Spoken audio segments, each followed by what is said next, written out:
Deccan literature festival पर्व चौथं, दिवस दुसरा आणि आत्ताचा कार्यक्रमाचं नाव हमनवा, कविता और गजल की महफिल.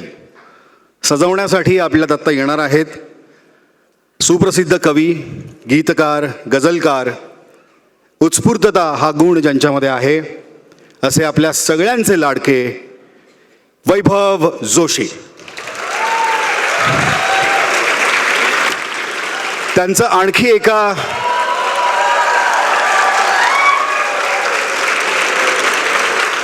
वा वैभवदा स्वागत.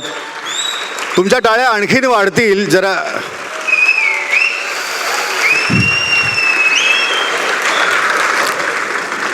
निवेदकानं लिहून आणलेल्या ओळखीला तरी किमान पूर्ण वाचू देत म्हणून. एकच वाक्य होतं, ते महत्त्वाचं होतं. अगदी परवाच वैभवदा यांना गदिमा प्रतिष्ठानचा मानाचा चैत्रबन पुरस्कार जाहीर झालेला आहे, जो 14 डिसेंबरला त्यांना समारंभपूर्वक प्रदान करण्यात येणार आहे. विविध कार्यक्रमांच्या माध्यमातून रसिकांच्या मनावर अधिराज्य गाजवणारे, काव्य साहित्यात, पर्यायी मराठी साहित्यात त्याच्या वैभवात भर घालणारं असं व्यक्तिमत्व वैभव जोशी. आणि यानंतर त्यांच्याबरोबर असणार आहेत ज्या डेक्कन लिटरेचर फेस्टिवलच्या क्युरेटर तर आहेच, पण त्याचबरोबर जॉईंट कमिशनर या अत्यंत महत्त्वाच्या पदावरती कार्यरत असणाऱ्या, मराठी, हिंदी, विशेष करून उर्दूवरती ज्यांचं खूप प्रेम आहे, प्रभुत्व आहे, कवयित्री आहेत, लेखिका आहेत, ज्यांची 3 पुस्तकं प्रकाशित झालेली आहेत, पैकी लम्स, सहर की ख्वाब आणि बात बाकी है. आपल्या सगळ्यांना सुपरिचित असणाऱ्या मोनिका सिंग मॅम यांना सुद्धा मी आपल्या टाळ्यांच्या गजरात या ठिकाणी आमंत्रित करतो.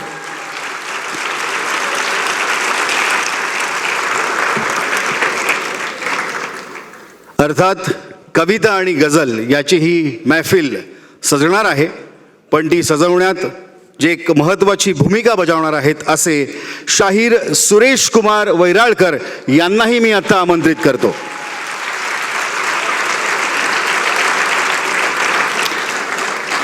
तीनही मान्यवरांनी स्थानापन्न होण्याआधी त्यांना विनंती की त्यांनी डेक्कन लिटरेचर फेस्टिवलकडून सन्मान स्वीकारावा. आणि हा सन्मान करण्यासाठी मी व्यासपीठावरती आमंत्रित करतो श्री मनोज ठाकूर यांना, जे DLF अर्थात डेक्कन लिटरेचर फेस्टिवलचे डिरेक्टर आहेत. सर्वात आधी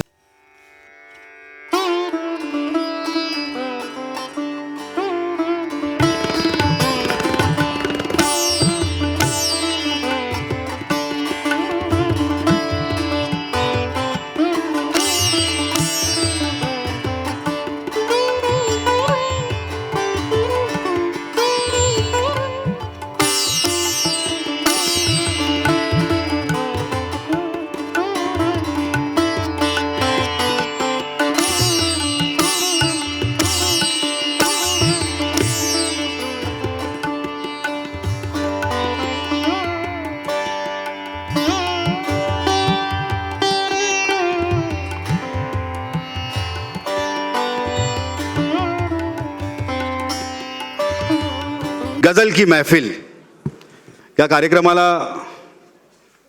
आता सुरुवात होती आहे. आणि मला आता एकच वाक्य असं सहज सुचतंय, आठवतंय, ते असं आहे की दिग्गजांच्या मैफिलीत माझं काय काम. त्यामुळे मी जरा समोर जाऊन बसतो आणि एन्जॉय करतो. धन्यवाद. Thank you so much. सुस्वागतम. रसिक मायबाप, दखनी अदब फाउंडेशन आणि आम्हा तिघांच्या वतीने मी शाहीर सुरेश कुमार वैराळकर आपले स्वागत करतो. सुस्वागतम. आपका इस्तकबाल करता हूँ. आदाब. हा जो सोहळा चालू आहे 2 दिवसापासून इथे, ह्या सोहळ्यामध्ये हमनवा हे आजचं जे सत्र आहे, ह्या सत्राची जबाबदारी माझ्यावर आहे. माझा प्रयत्न असेल की ह्या दोघांच्यामध्ये मी जास्त फुटेज खाणार नाही. कारण एक असं असतं की असून अडचण आणि नसून खोळंब करणारं आमचं पात्र असते. बऱ्याच वेळा त्याला शिवाय खाव्या लागतात, पण तशी वेळ काही मी माझ्यावर येऊ देणार नाही, आपल्यावर येऊ देणार नाही. आपल्यालाही ती अडचणीचं असेल. ही दोघंही व्यक्तिमत्व तशी आपणाला परिचित आहे. वैभवचे अनेक कार्यक्रम आपण ऐकलेले आहेत, वैभवच्या रचना ऐकलेल्या आहेत, गझल ऐकलेल्या आहेत, कविता ऐकलेल्या आहेत. मोनिकाजींना पण आपण ऐकलेलं आहे, अगदी कालच्या मुशाऱ्यामध्ये सुद्धा आपण सगळ्यांनी ऐकलं. पण हा असा वेगळा एक कार्यक्रम हा करण्यामागची भूमिका ही मी फक्त 2-3 शब्दात मांडणार आहे. याचं शीर्षकच आहे मुळात हमनवा. हमसफर आणि हमनवा हे शब्द आपल्या सगळ्यांना तसे माहिती आहे, ज्यांना बऱ्यापैकी उर्दू समजते किंवा ज्यांना फारशी उर्दू कळत नाही अशांना सुद्धा या शब्दांचा अर्थ माहिती आहे. हमसफर म्हणजे सहप्रवासी आणि हमनवा, हमसफर आणि हमनवामध्ये फरक एवढाच आहे. हमनवा म्हणजे सुद्धा सहप्रवासी, पण समविचारी सहप्रवासी, ज्यांचे समान आवडी आहेत, विचार समान आहे असे सहप्रवासी. ह्या दोघांमधला समान धागा एक आहे.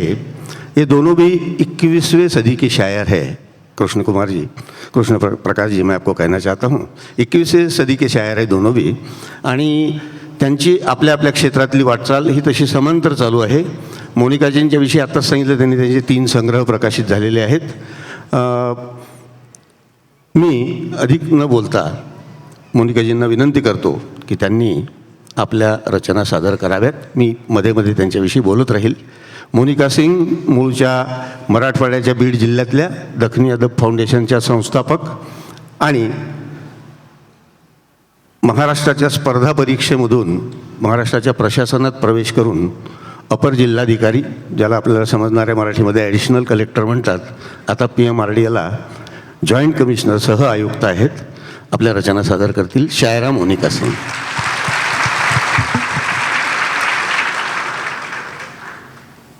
हमनवा होने के हैं आसार यारा एक बार, हमनवा होने के हैं आसार यारा एक बार, बाद मुद्दत एक आया मोड़ अच्छा दरमियाँ. अब ये जो मोड़ है, मैं और वैभव एक ज़माने से सोच रहे थे कि हम एक साथ एक कविता पाठ करते हैं, गज़ल पाठ करते हैं, पर ये ऐसा हुआ नहीं. और फिर जब इस बार डेक्कन लिटरेचर फेस्टिवल था, फिर ये ख्याल जहन में आया. फिर हम दोनों ने बात की और सोचा कि एक इस बार तो एक प्रोग्राम करते हैं ये साथ में, क्योंकि दोनों हम ख्याल हैं. और वैसे शेरी शुरुआत भी शायद हमारी एक साथ ही हुई होगी. और कैसे पॉसिबल है? You look 21, I look 60.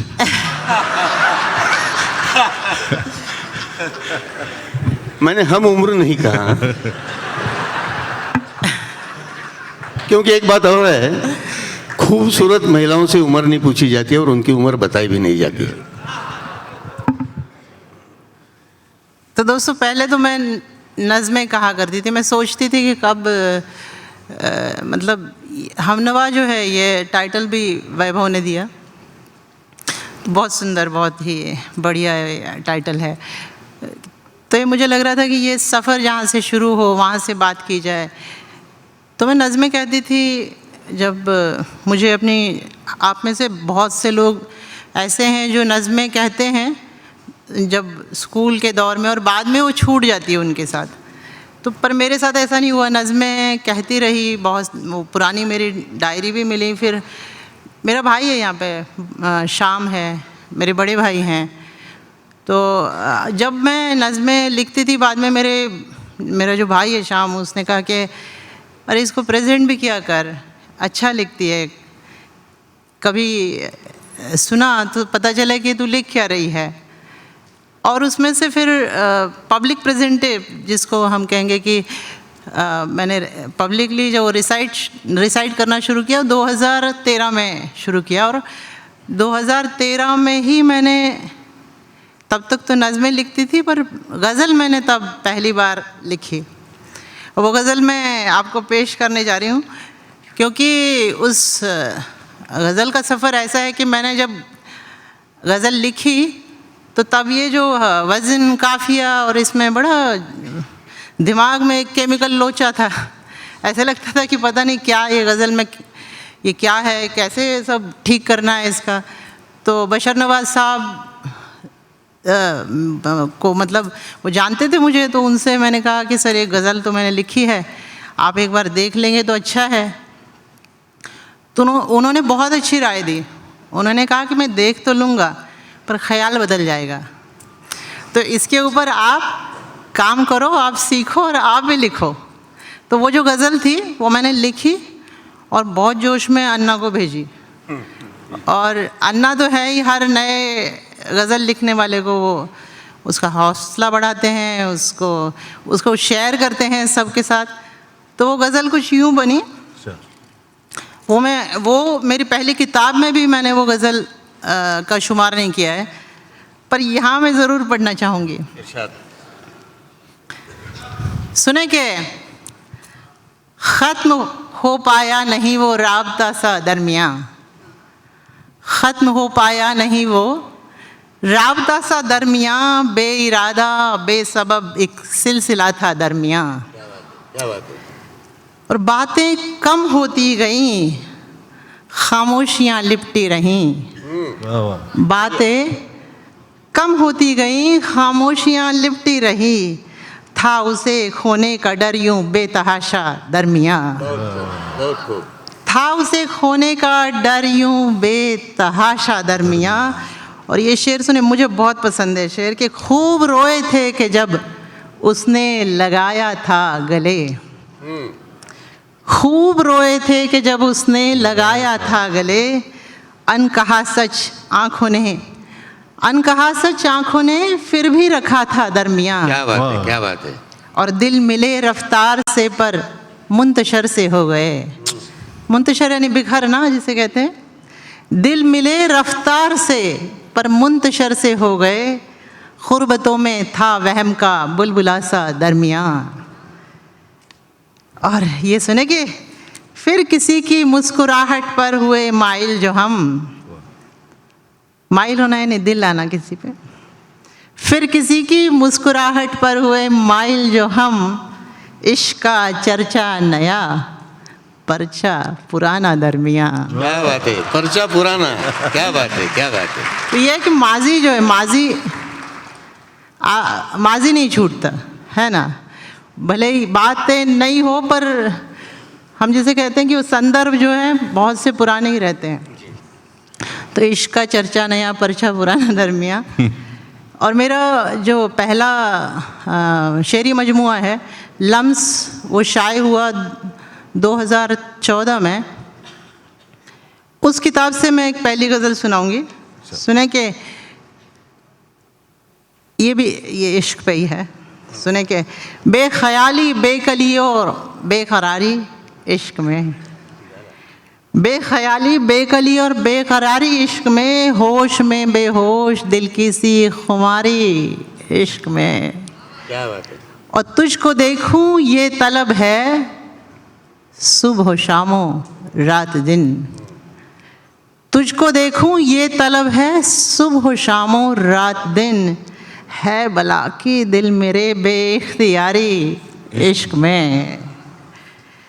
और ये शेर सुने कि कुछ पलों को भूल जाने की इजाज़त तक नहीं, कुछ पलों को भूल जाने की इजाज़त तक नहीं, देख ली खुद से बगावत भी हमारी इश्क में।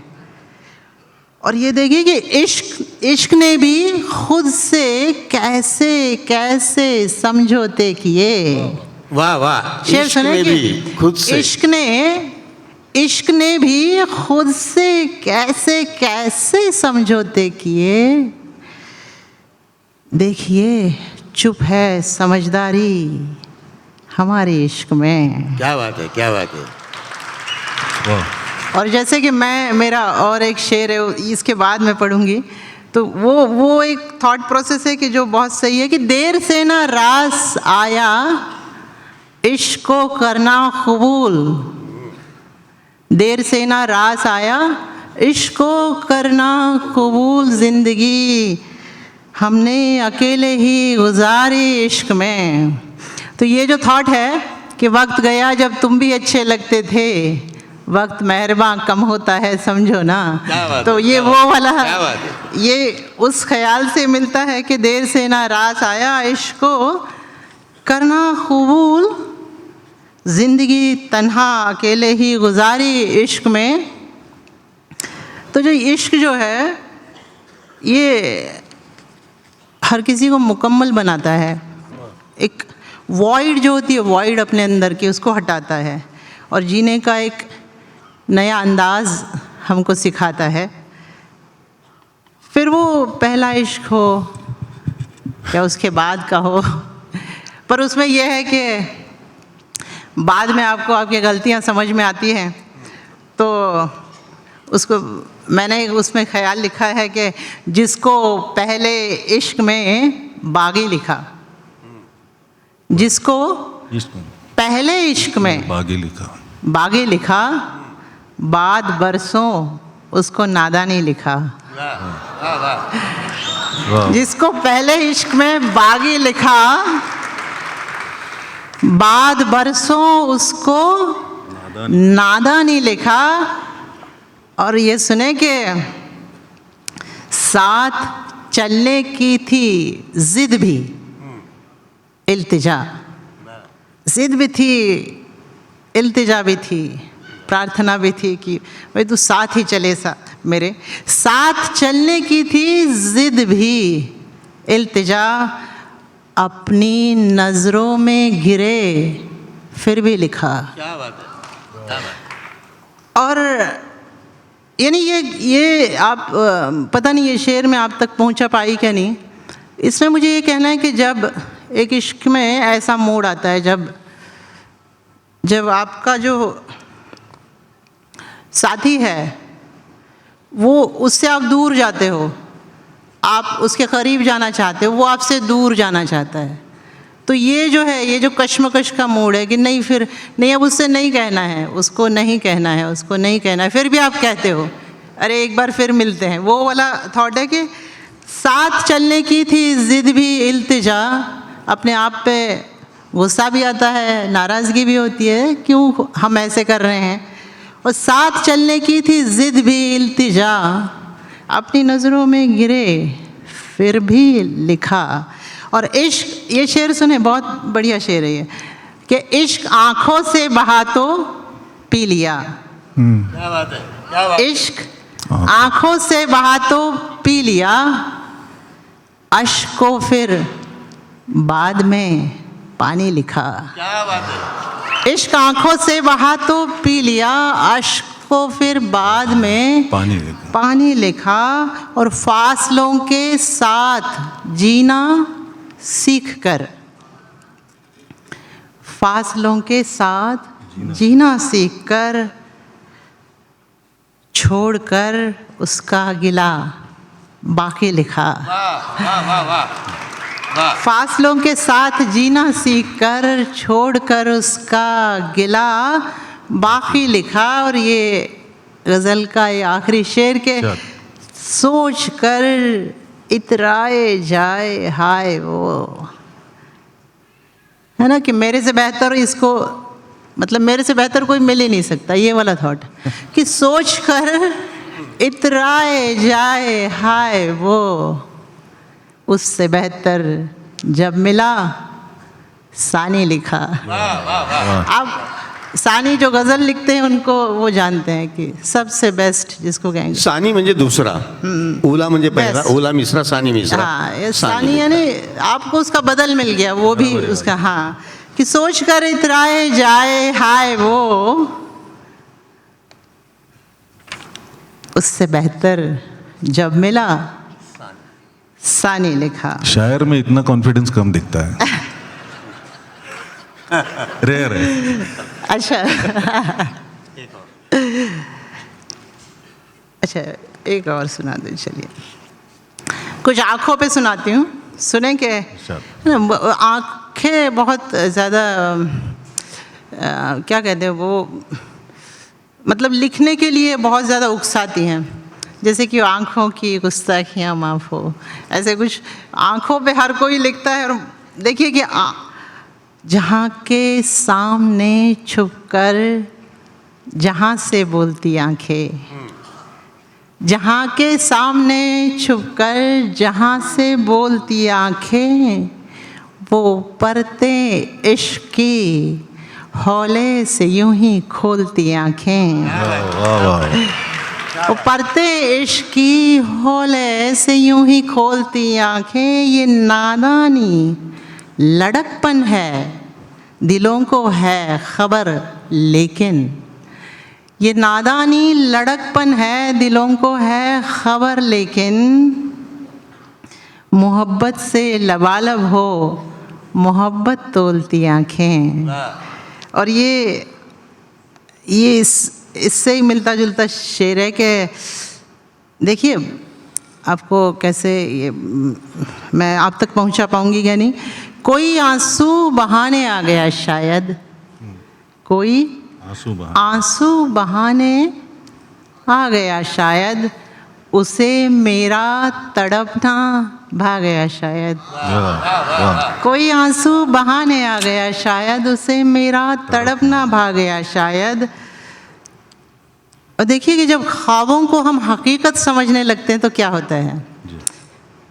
मतलब ऐसा एक बार हुआ कि उसी पे मैंने शेर लिखा कि यकायक नींद में आंसू निकल आए, यकायक नींद में आंसू निकल आ गए ना, आंसू निकल आए वो ख्वाबों में मुझे तड़पा गया शायद, वो ख्वाबों में मुझे तड़पा गया शायद। ये यानी आप जब ख्वाब जीते हो तो हो सकता है आप ख्वाब को हकीकत समझ लो। सुबह जब कभी उठते हो नींद से तो ऐसा लगता है कि बहुत अच्छा हुआ ये ख्वाब था, ये हकीकत नहीं थी, ये ऐसा कोई थॉट है। तो ख्वाबों में जो ख्वाबों को तरसाती हैं वो दो आंखें बरसाते ले आती हैं। और ये शेर सुने कि दिल के ज़ख्मों से कुछ आवाज़ें आई, दिल के ज़ख्मों से कुछ आवाज़ें आई, रिश्ती आहें जिस्मों को खा जाती हैं। रिश्ती आहें जिस्मों को खा जाती हैं और धीमी सहमी ऊंची नीची आवाज़ें, धीमी सहमी ऊंची नीची आवाज़ें आवाज़ों को कैसे खूब डराती हैं। रिश्ती आहें ज़ख्मों को खा जाती हैं। शुक्रिया मोनिका जी।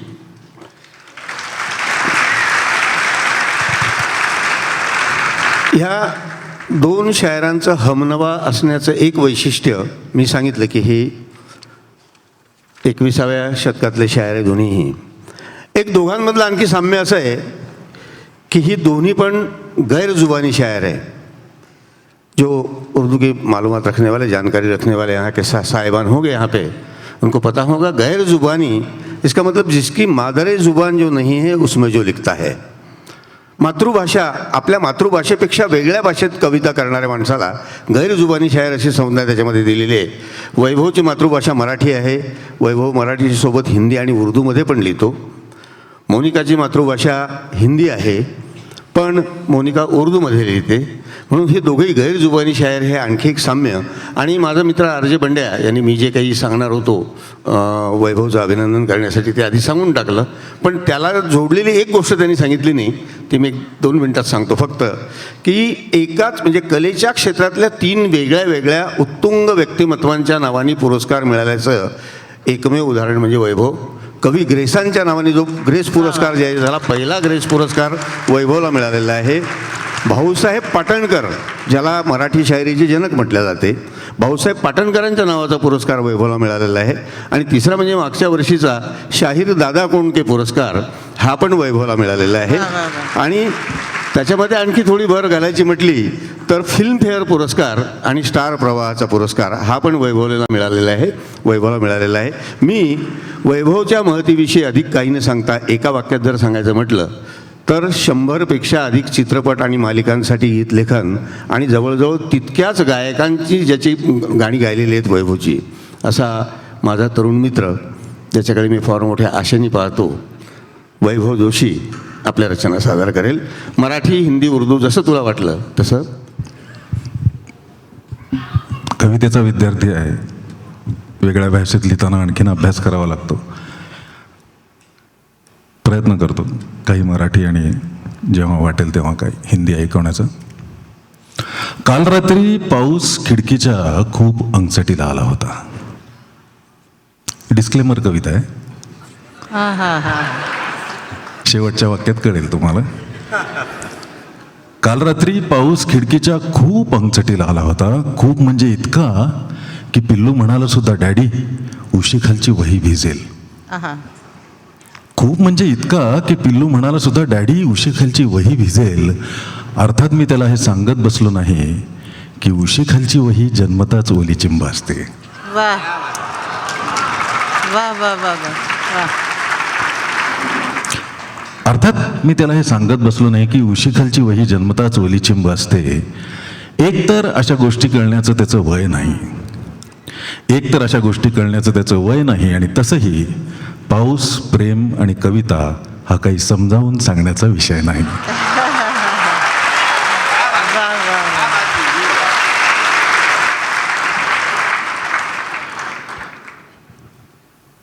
एक गझल ऐकतो. भूक जाळू लागली की चंद्र भाकर होत नाही. कवितेत वगैरे लिहायला सोपं आहे, पण वास्तवात जेव्हा म्हणजे जगायला लागतो तेव्हा हे लक्षात येतं की भूक जाळू लागली की चंद्र भाकर होत नाही, रक्त गोठू लागता आभाळ चादर होत नाही.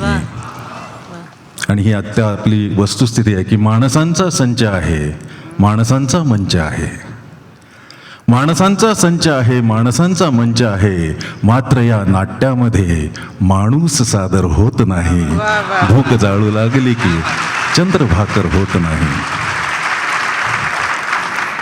शेर असा आहे की सांगण्यासाठी बरी ही स्वाभिमानाची कहाणी, सांगण्यासाठी बरी ही स्वाभिमानाची कहाणी, वेळ आली की सुखाचा कोण चाकर होत नाही.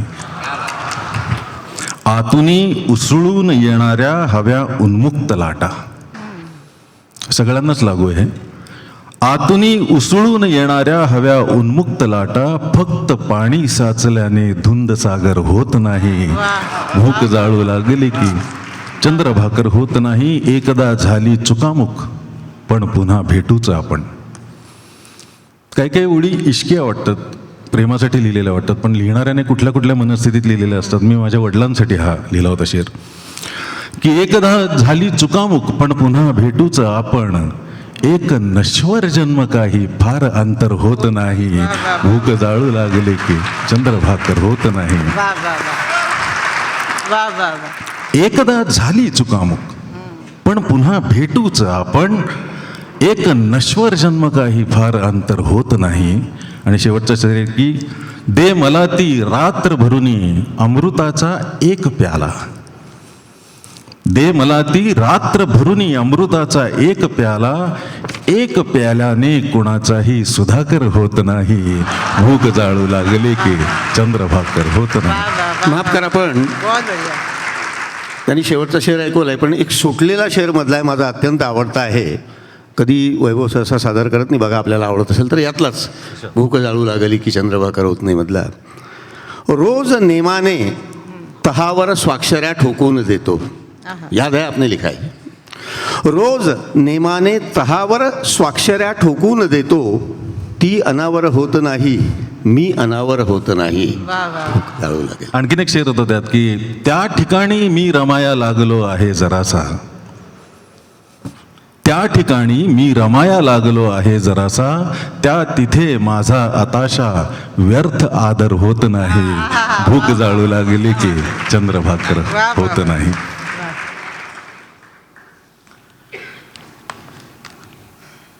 सर्दियों में वक्त किसी रिटायर्ड शायर सा बैठा रहता है आंगन में. विंटर इज कमिंग आहे ना, हे याची कवींना खूप भीती असते, उद्या सुचलीच नाही तर काय.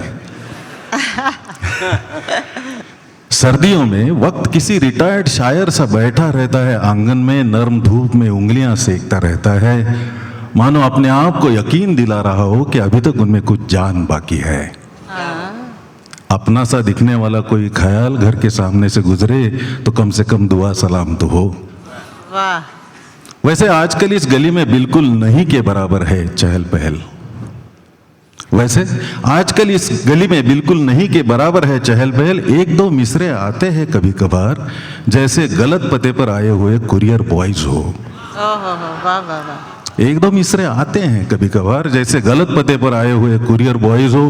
पता नहीं कहाँ कहाँ से आते हैं, नज्म का दरवाजा खटखटा कर गजल का पता पूछते हैं। वाह वाह वाह वाह वाह वाह, बहुत बढ़िया। वाह वाह वाह। पता नहीं कहाँ कहाँ से आते हैं, नज्म का दरवाजा खटखटा कर गजल का पता पूछते हैं। धूप चढ़ती है और भूख बढ़ती है तो शुगर डाउन होने लगती है शायर की। धूप चढ़ती है और भूख बढ़ती है तो शुगर डाउन होने लगती है शायर की। कड़वाहट हद से ज्यादा ना बढ़ जाए इसलिए अपना ही कोई पुराना पॉपुलर शेर पुरानी तालियों के साथ निगल जाता है शायर। वाह। फिर 2 मिनट इंस्टेंट मैगी जैसा दर्द हजम करके दोपहर से पहले ही ऊँघने लगता है शायर। बंद पलकों में झांकता रहता है और सोचता रहता है, कहाँ गया वो माजी, कहाँ गया वो माजी। आज सुबह से तो देखा नहीं, कल रात ही की बात है, कल तक तो यहीं था। और फिर शायर सोचता रहता है, क्या था उस कुरियर में, कहीं किसी मुशायरे का न्योता तो नहीं था, कहीं मुशायरे का न्योता तो नहीं। वाह वाह वाह वाह, बहुत बढ़िया। वाह। मी जेव्हा मोनिकाने मला सुरुवातीला सांगितलं की मी एक गझल पाठवली आणि त्याच्याविषयी ओपिनियन विचारलं, मी मोनिकाला त्यानंतर विचारलं, आपके ख्याल अच्छे है, थॉट्स अच्छे है, एक्सप्रेशन का जो सिस्टम है वो भी अच्छा है, प्रोसेस है वो भी अच्छा है, पण मी असं म्हटलं की उर्दू लिहिता येते का, किताबत आती है आपको? तो बोले नहीं। मैंने बोला अगर असली लुत्फ किसी भाषा का उठाना है आणि त्याच्या खोलात जायचं असेल कुठल्याही भाषेच्या, तर तिची लिपी कळणं आधी आवश्यक असते। आणि मला अभिमान आहे सांगायला की मोनिकानी उर्दू लिपी आत्मसात केली, उर्दूमध्ये ग्रॅज्युएशन केलं आणि आय थिंक पोस्ट ग्रॅज्युएशन पण केलं। त्याच्यानंतर मी मोनिकाजींना पुन्हा आमंत्रित करतोय, अजून त्यांनी आपल्या 2-3 रचना ऐकवाव्यात। वैभव ने आत्ताच बारिश नहीं का, बारिश पे कुछ सुनाया था ना आपने? हाँ, तो पाऊस पाऊस ओली वही, तो मला एक अशीच पावसावरची कविता आठवली। सुने के ये मेरी एक दोस्त ने कहा था कि मोनिका तू हर उम्र की बारिश के बारे में क्यों नहीं लिखती है? तो मैंने सोचा ख्याल बहुत अच्छा है, क्योंकि हर उम्र की बारिश जो है वो अलग है। तो इस पे एक मैंने नज़्म लिखी थी, आप सुने कि जब छोटी लड़की है या बचपन है उसकी बारिश क्या है, कि मुसलसल बारिशें जब स्कूल की खिड़की तलक पहुंची, मुसलसल बारिशें जब स्कूल की खिड़की तलक पहुंची, तभी नन्ही सी चंचल सी कोई मासूम सी लड़की छपक छप करती नंगे पाँव बस्ते को भिगो आई, लड़कपन ढूंढती तितली से एक बारिश चली आई। अब ये अगला मोड़ है। शुक्रिया सर। हुआ हल्का जो बस्ता तो जवानी ने भी दस्तक दी, हुआ हल्का जो बस्ता तो जवानी ने भी दस्तक दी, कि अब बरसात को उसने पुकारा कह के सावन भी। कभी आरिज़ को छू आई, कभी धड़कन बढ़ाई, शबाबो हुस्न को फिर चूमती बारिश चली आई। अब ये अगला मोड़ है, वो उम्र है हमारी। अब क्या होता है देखिए, कि अब बरसात सावन की घटा में झांकता पानी, कि अब बरसात सावन की घटा में झांकता पानी, किसी की प्यास में पानी, किसी की आंख में पानी। कई किस्सों में उम्मीदों की लौ को वो बुझा आई, कुचलती ख्वाबों को यूं सरफिरी बारिश चली आई। और अगला मोड़ देखिए कि कभी धीमे से बहते उम्र के ठहराव का पानी, उदास अफसुर्दा एहसासात से छलका हुआ पानी, इन्हीं खामोशियों में फिर उम्मीदें नौ जगह आई, सुनहरी धूप सी हंसती हुई बारिश चली आई।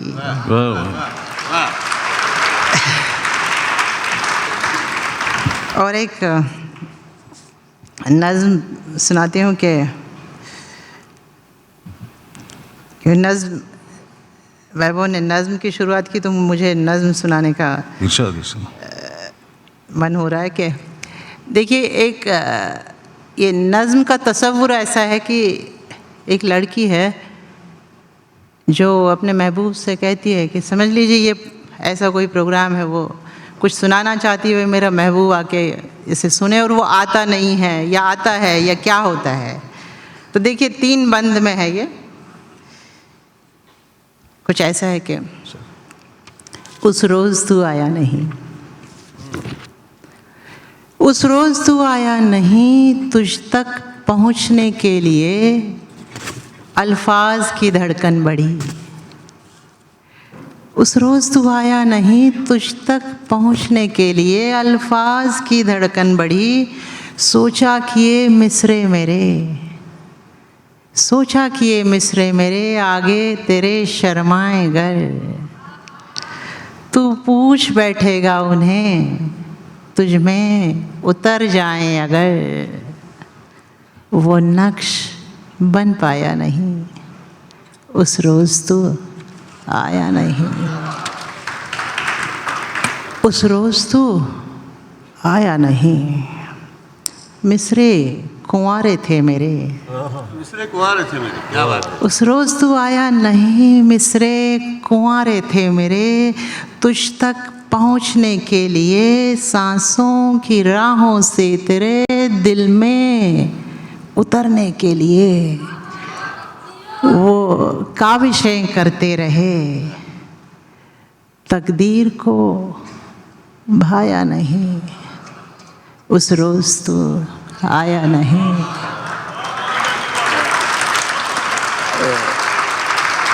और उस रोज़ तू आया नहीं, वो ज़िद अधूरी रह गई।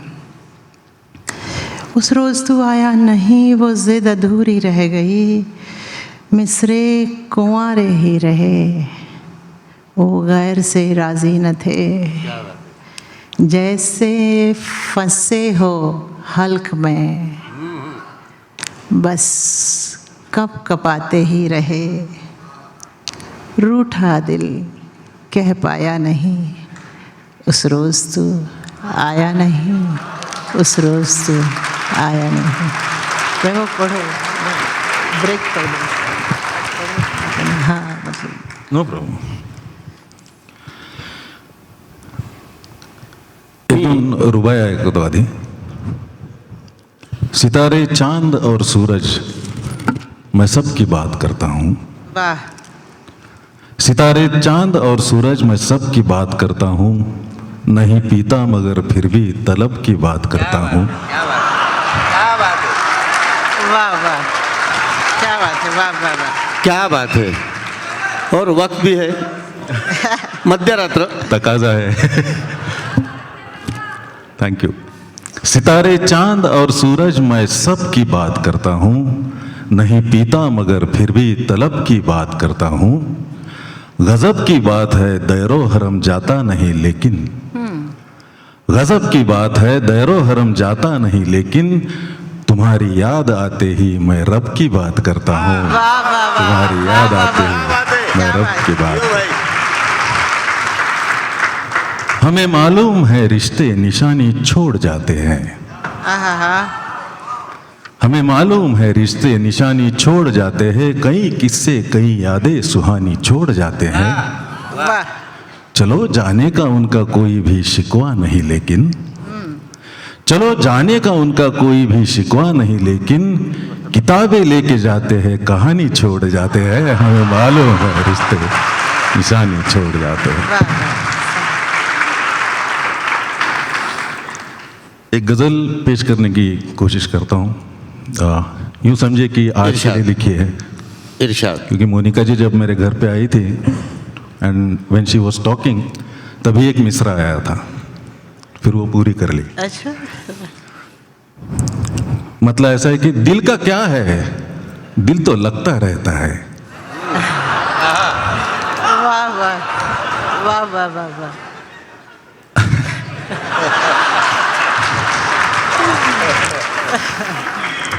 दिल का क्या है, दिल तो लगता रहता है, अच्छा है इस दम पर जिंदा रहता है। भाई वाह। दिल का क्या है, दिल तो लगता रहता है, अच्छा है इस दम पर जिंदा रहता है। जिसको देखो अपना कहते फिरते हो, जिसको देखो अपना कहते फिरते हो, लेकिन कोई कब तक अपना रहता है। बढ़िया बढ़िया। क्या बात है, जियो जियो बेटा, क्या बात है। वाह। जिसको देखो अपना कहते फिरते हो, लेकिन कोई कब तक अपना रहता है। दिल का क्या है, दिल तो लगता रहता है। मैंने उसको तन्हा मिसरा भेजा है। वाह वाह वाह वाह। तन्हा मिश्रा भेजा। मैंने उसको तन्हा मिसरा भेजा है, देखे अब वो कब तक तन्हा रहता है। दिल का क्या बहुत है, बढ़िया, बहुत बढ़िया। दिल तो वाह, लगता वाह, वाह, रहता वाह, है। बहुत बढ़िया। ये शेर देखिए कि मरते वक्त किसी पौधे को पानी दे दूं, मरते वक्त किसी पौधे को पानी दे दूं, जायदाद में सबका हिस्सा रहता है। वाह वाह वाह। अपनों की अच्छाई देख नहीं पाते, अपनों की अच्छाई देख नहीं पाते, रिश्तों की आंखों पर पर्दा रहता है। वाह वाह। दिल का क्या है, दिल तो लगता रहता है।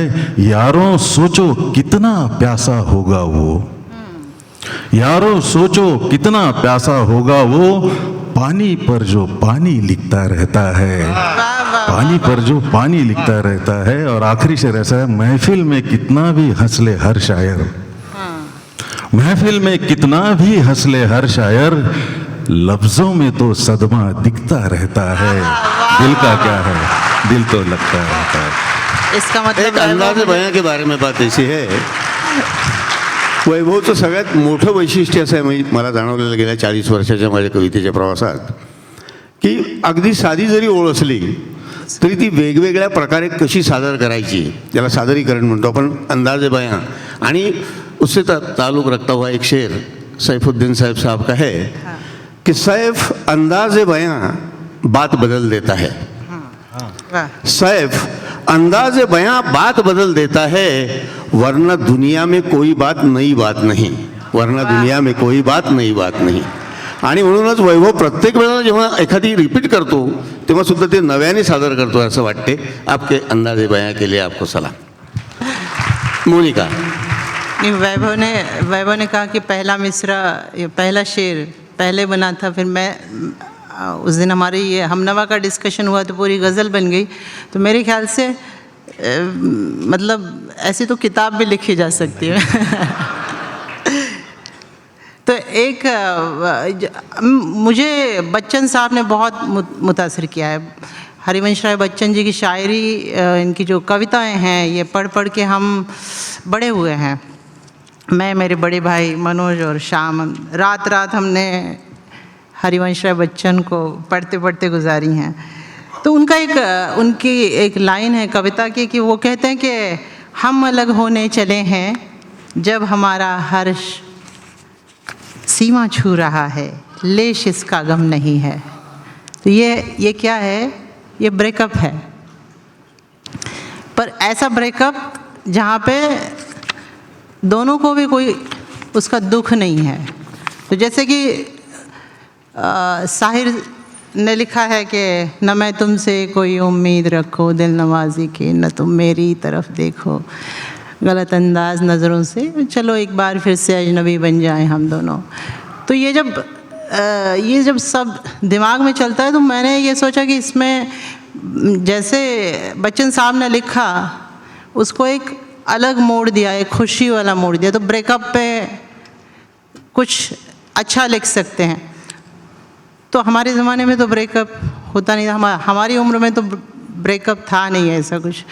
पर मैंने मेरी बेटी से इस जनरेशन के बच्चों से पूछा कि क्या क्या कारण होते हैं ब्रेकअप के। मेरे बेटे ने बेटी ने बहुत सारे कारण बताए, ये भी हो सकता है, ये भी हो सकता है। कुछ हमारे ज़माने के भी मूड नहीं है, बात पहुँचाओ। मूड नहीं है, ये भी हो सकता हाँ, ये भी हो सकता है। तो कुछ उस पे मैंने बात कही, आप सुने। तो मतलब इसमें कोई गम नहीं है, दुख नहीं है। तो इस वजह से दिल पे पत्थर रख के मैंने ब्रेकअप कर लिया है ना, खुशी वाला। तो उसको बिल्कुल आप उस मूड से सुनिए कि क्या हुआ, कैसे हुआ, क्यों कर हुआ ब्रेकअप, क्या हुआ, क्यों कर हुआ, कैसे हुआ, क्यों कर हुआ ब्रेकअप। उसने कुछ सुनने से पहले कह दिया ब्रेकअप। और देखा एक दूसरे को इंस्टा ऑनलाइन, तो दायरे के शक में दोनों ने कहा ब्रेकअप। तू मुझे टाइम नहीं देता, तू मुझे टाइम नहीं दे, जो भी है। एक देखिए डिस्टेंस रिलेशनशिप कैसी है कि एक पूरब एक पश्चिम दोनों कोसों दूर, दूरियों मजबूरियों की है दवा ब्रेकअप। और रोज की फहरिस्त लंबी है शिकायत की, कहना सुनना बस हुआ कि एक दुआ ब्रेकअप। और इश्क है जिससे करो फिर दोस्ती उससे, पता नहीं ये कैसे कर लेते हैं। इश्क है जिससे करो फिर दोस्ती उससे, सोचा फार्मूला नया दिल से कहा ब्रेकअप। और ये देखिए रफ्ता रफ्ता इश्क कम, मिलना हुआ कम कम, ताला एक दूजे को खुद ही हो गया ब्रेकअप। और ये फास्ट लव लिव इन की दुनिया में वो दोनों जिस्म, ठीक है, दिलों की बात नहीं हो रही है, कि फास्ट लव लिव इन की दुनिया में वो दोनों जिस्म साथ रहे उकता गए, हारे कहा ब्रेकअप। और रोज़मर्रा जिंदगी में हो खलल दिन रात, अगर ऐसी ज़िंदगी है तो, कि रोज़मर्रा ज़िंदगी में हो खलल दिन रात, क्यों करे बर्दाश्त इससे क्या बुरा ब्रेकअप। और कोई झगड़ा या न लफड़ा ना कोई चर्चा, बैकअप ले पैकअप कर, यूँ हो गया ब्रेकअप। और ये लास्ट शेर इस गज़ल का सुने कि एक दी ब्रेकअप की पार्टी। अरे सच में हमारी एक दोस्त ने दी थी, तो मुझे पता चला कि ये ब्रेकअप की भी पार्टी देते हैं, और दोनों भी थे साथ में। तो ये हाँ, और पार्टी भी गोवा जाके दी दोनों ने। तो ये मेरे लिए नया थॉट था। ये भी ऐसा है कि एक दी ब्रेकअप की पार्टी, शोर और गुल के बीच आखिरी किस, आखिरी हग, और क्या ब्रेकअप। एक गज़ल सुने कि अब ब्रेकअप हो गया है, फिर कुछ नई उम्मीदें बनती हैं, है ना। फिर कोई नया आपका दोस्त बनता है, कुछ सोचता है, कोई वो अपने बारे में बताता है, फिर हम ख्याल, फिर ये बातें जब आगे बढ़ती हैं तो क्या होता है कि कोई क्या कहेगा कि इस पे कि पराया कौन अपना सोचिएगा, पराया कौन अपना सोचिएगा। क्योंकि आपका ब्रेकअप हो गया है, अगर पराया या अपना सोचिएगा तो क्या, पराया कौन अपना सोचिएगा, कभी हम पर भरोसा कीजिएगा, हम हैं आपके लिए।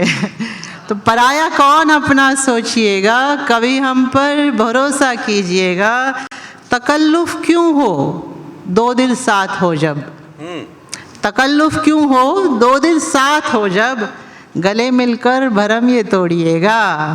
और सुना एक नाम है लब पर तुम्हारे, सुना एक नाम है लब पर तुम्हारे, किसी दिन नाम को चूमिएगा और बहुत रफ्तार से तुम दौड़ते हो, बहुत रफ्तार से तुम दौड़ते हो, लहू में भी हमारे दौड़िएगा।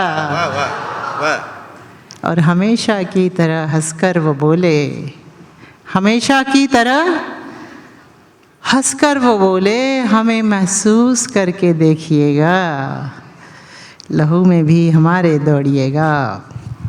और एक गज़ल बस सुने कि सपनों का बाजार नहीं कर सकते हैं, सपनों का बाजार नहीं कर सकते हैं, खुद को यूं लाचार नहीं कर सकते हैं।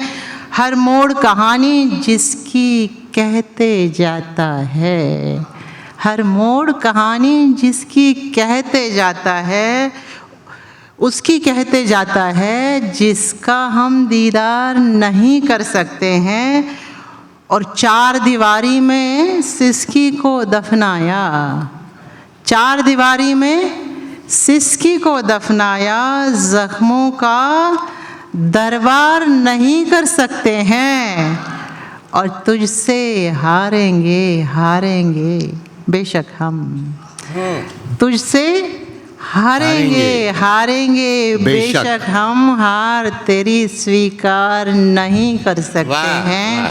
सपनों का बाजार नहीं कर सकते हैं, खुद को यूं लाचार नहीं कर सकते हैं। वैभव, बढ़िया एक अनाउन्समेंट पुन्हा इथे मगाशी करायची राहून गेली आर जे बंड्यांनी. जो पुरस्कार वैभवला मिळालेला आहे गदिमा प्रतिष्ठानचा चैत्रबंध पुरस्कार, त्या पुरस्काराचं वितरण ह्याच मंचावर 14 डिसेंबर रोजी संध्याकाळी 5 वाजता इथे होणार आहे.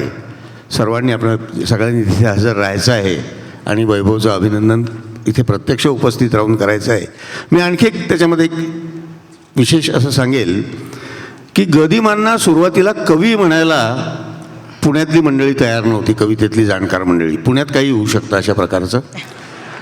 अजूनही काहीच बदललं नाही हो. अजूनही काहीच बदललं नाही. तेच मी म्हणणार होतो आता की पुढे तिथे काय होणे तसं पुण्यात काही. पण नंतरचा एक काळ असा आला की गदिमांनी चित्रपटासाठी जी गीतं लिहिली त्यांच्या कविता झाल्यात. म्हणजे शांता शेळके असतील, सूरज भट असतील, आणखी वसंत बापट असतील, ह्या मंडळींनी आधी लिहिलेल्या कविता चित्रपटात घेतल्या गेल्या. ऑन डिमांड ज्याला म्हणतात की बाबा सिच्युएशनप्रमाणे गाणं लिहून देणं, अशा प्रकारची गाणी. सूरज भटांनी फक्त सुन्या सुन्या मैफिली तर माझ्या सोडलं तर दुसरं कुठलंही लिहिलेलं नाही आहे. पण गाण्याची कविता होणं हा प्रकार मला असं वाटतं वैभवच्या बाबतीत पण घडलेला आहे. त्यांनी चित्रपटांसाठी जी गाणी लिहिली ती सुद्धा कवितेच्या दर्जाची. मला एखादी अशा प्रकारची कविता ऐकायला आवडेल की जी तू चित्रपटासाठी लिहिली आणि ती हे जाहीर होईपर्यंत लोकांना असं कळलं नाही की चित्रपटातलं गाणं असू शकेल. आधी मोनिकाजींचा विषय थोडा पुढे नेतो आणि मग ब्रेकअपबद्दल बोलल्याच आहेत तर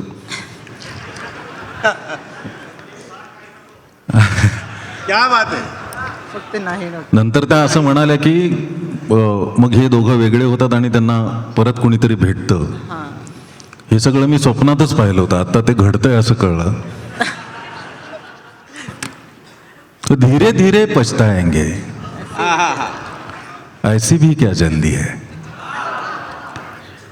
धीरे धीरे पछताएंगे ऐसी भी क्या जल्दी है, फुर्सत में सब जख्म गिनेंगे ऐसी भी क्या जल्दी है. पहले तो दुनिया वालों को ठीक से हम पे हंसने दो, पहले तो दुनिया वालों को ठीक से हम पे हंसने दो, वजह कभी भी तय कर लेंगे ऐसी भी क्या जल्दी है. धीरे धीरे पछताएंगे, आहिस्ता आहिस्ता आना हमसे मिलने ख्वाबों में, आहिस्ता आहिस्ता आना हमसे मिलने ख्वाबों में, वरना जालिम लोग कहेंगे ऐसी भी क्या जल्दी है. धीरे धीरे पछताएंगे. आणि साहिरजींचा विषय निघाला तर साहिरजींचं एक खूप माझं आवडतं गाणं आहे की ये जुल्फ अगर खुल के बिखर जाए तो अच्छा, इस रात की तकदीर संवर जाए तो अच्छा.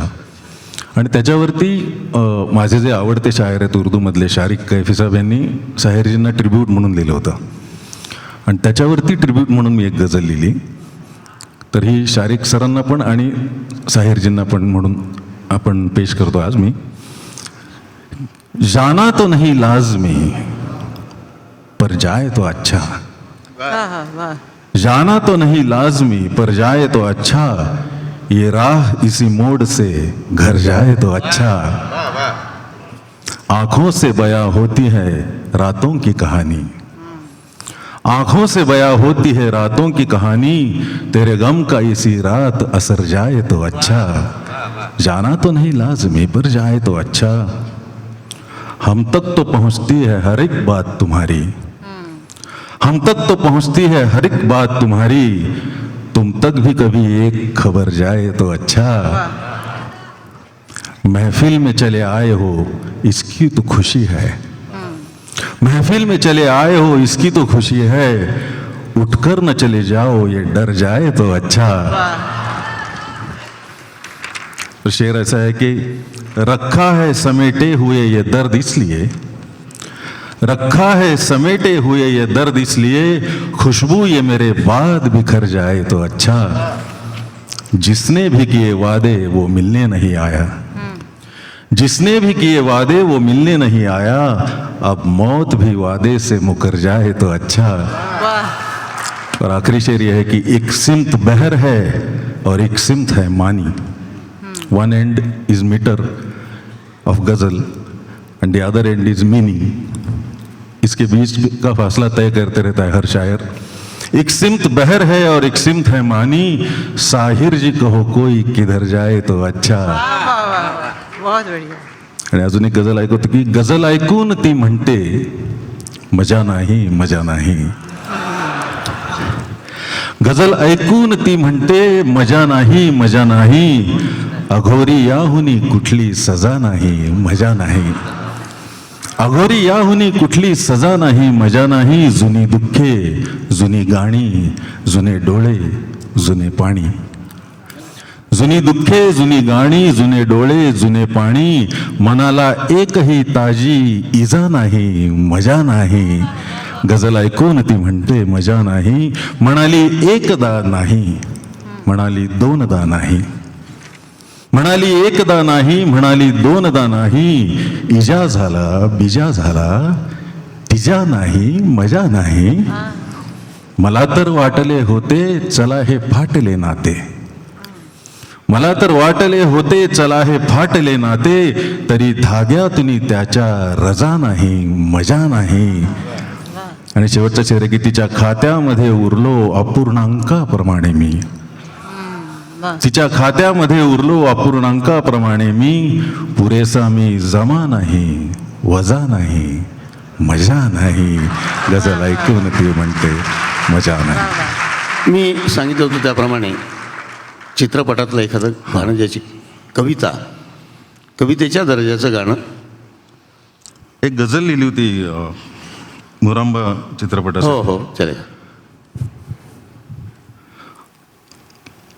उमलले आभाळ भर हे चांदणे माझे तुझे, उमलले आभाळ भर हे चांदणे माझे तुझे, लपवुनी लपलेच नाही भेटणे माझे तुझे, हे असे श्वासातल्या श्वासात आपण बोललो, हे असे श्वासातल्या श्वासात आपण बोललो, आणि वाऱ्याला समजले बोलणे माझे तुझे, लपवून लपलेच नाही भेटणे माझे तुझे।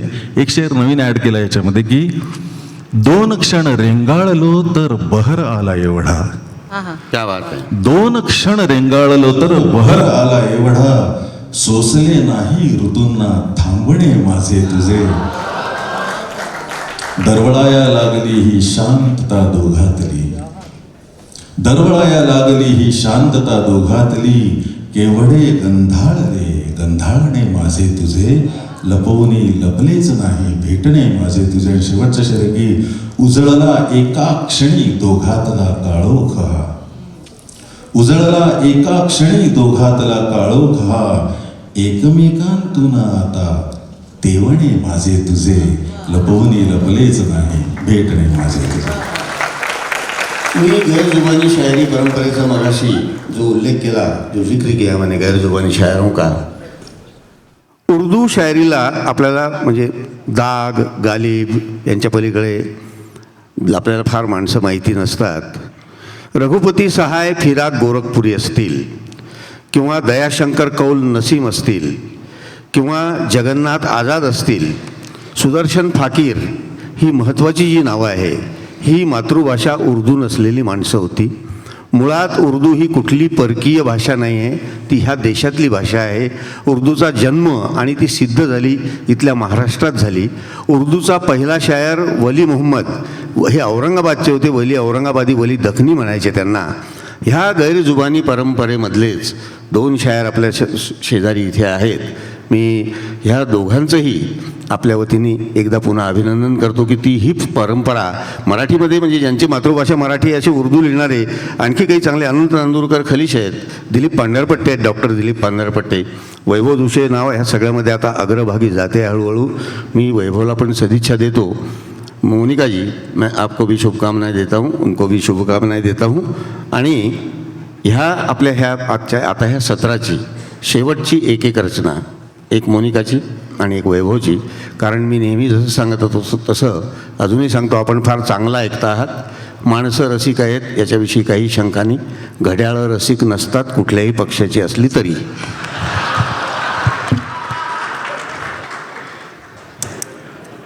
माझी मतीच गुंग झाली तुमच्या. सॉरी. Thank you sir, thank you.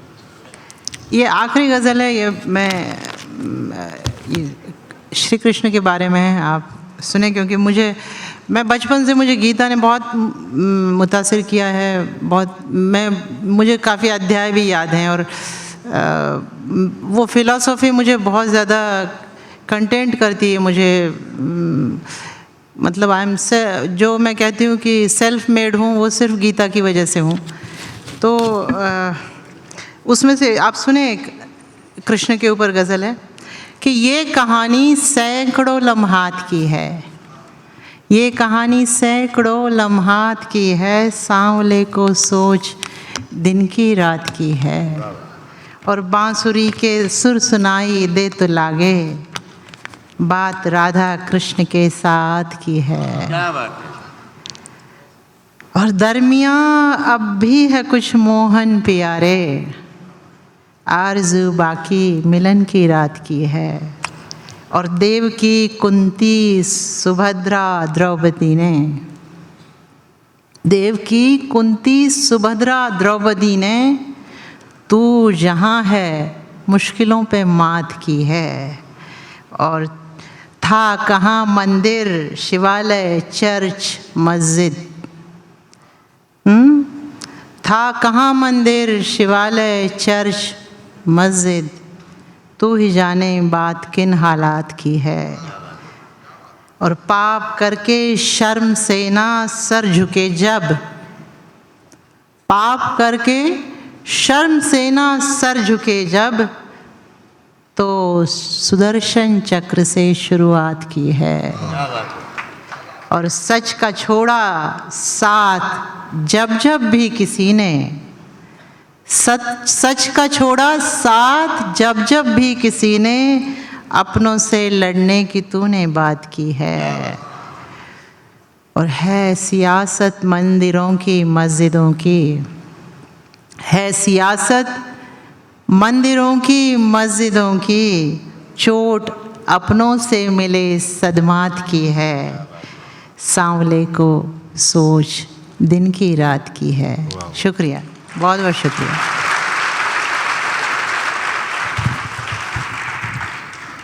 मोनिकाजींनी विषय काढलाच आहे, तर एक प्रार्थनेने शेवट करूया. तुम्हा सर्वांच्या, आपल्या सर्वांच्या वतीने ही प्रार्थना असं समजूया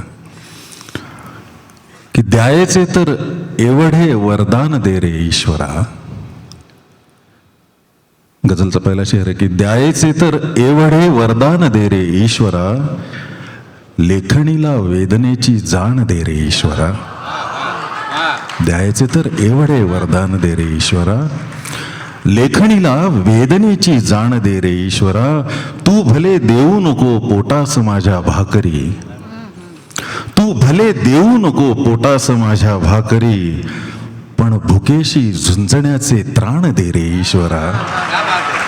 द्यायचे तर एवढे वरदान दे रे ईश्वरा.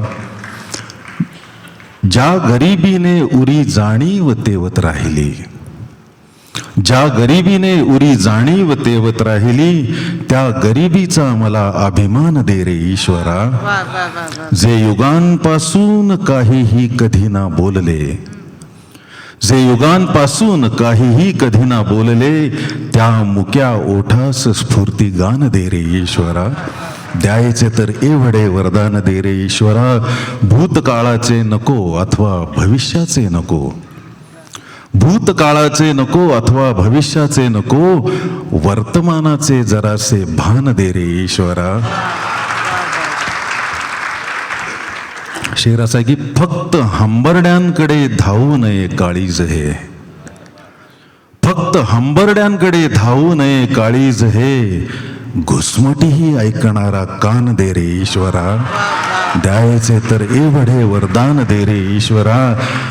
काय कामाचा गड्या कंठातला हा हुंदका, काय कामाचा गड्या कंठातला हा हुंदका, त्यापरी डोळ्यांमध्ये आव्हान दे रे ईश्वरा. या तहानेच्या तटावर मृगजळांना एकदा, या तहानेच्या तटावर मृगजळांना एकदा, आसवांचे शुभ्र गंगा स्नान दे रे ईश्वरा. आणि शेवटचं मागणं असे की मी कुठे म्हणतो मला दे आढळपद गगनातले, ध्रुव ताऱ्यासारखं. मी कुठे म्हणतो मला दे आढळपद गगनातले, माणसांच्या काळजातच स्थान दे रे ईश्वरा. माणसांच्या काळजातच स्थान दे रे ईश्वरा. बहुत बढ़िया. वाह वाह वाह वाह. थँक्यू बहुत बढ़िया. थँक्यू. हम नवा हे सत्र इथे संपलंय असं मी जाहीर करतो. पुढचा कार्यक्रम थोड्याच वेळात सुरू होईल. धन्यवाद, शुक्रिया, मेहरबानी, करम, शब्ब खैर.